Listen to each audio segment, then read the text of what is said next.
Why is versus code debugging failing in WSL? Are you scratching your head wondering why Visual Studio Code debugging isn't working in the Windows Subsystem for Linux?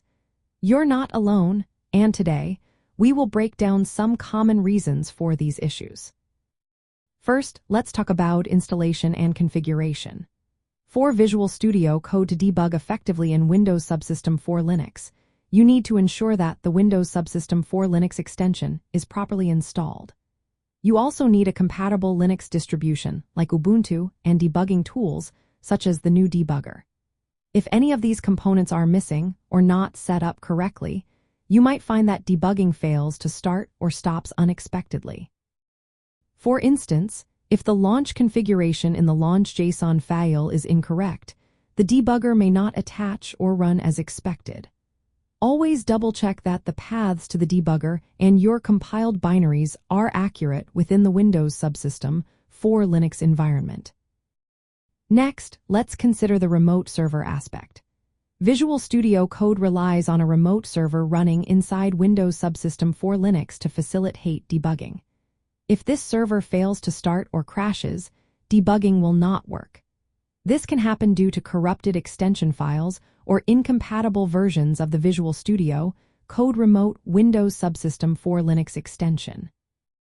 If you run into issues, enabling verbose logging for the Windows Subsystem for Linux extension and checking the logs can help identify what went wrong.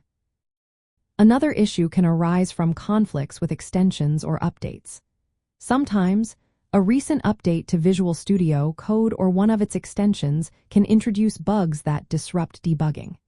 If you notice issues after an update, try disabling extensions one by one or rolling back to a previous version of Visual Studio Code to see if that resolves the problem.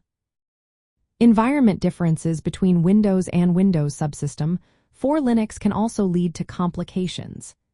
Debugging requires that your source code, compiler, and debugger all exist within the Windows Subsystem for Linux file system.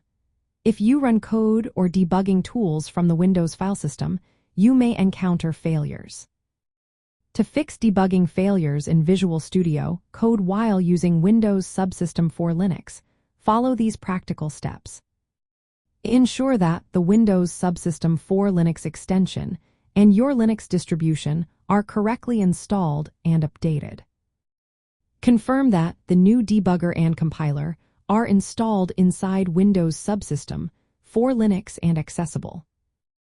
Check your launch.json configuration to make sure it points to the correct executable and debugger paths within Windows Subsystem for Linux. Utilize Visual Studio Code's remote Windows Subsystem for Linux logs and enable debug logging to gather detailed error information. If the remote server fails to start, try restarting it or reinstalling the remote Windows Subsystem for Linux extension. Test debugging with a simple example project to help isolate configuration issues. Avoid mixing file systems by keeping your source and build artifacts within Windows Subsystem for Linux. If debugging was working previously, consider disabling conflicting extensions or reverting recent updates. Understanding how Visual Studio Code interacts with Windows Subsystem for Linux and debugging tools is key to resolving these issues. By carefully setting up your environment and verifying configurations, you can tackle most debugging failures and effectively debug your code within Windows Subsystem for Linux using Visual Studio Code.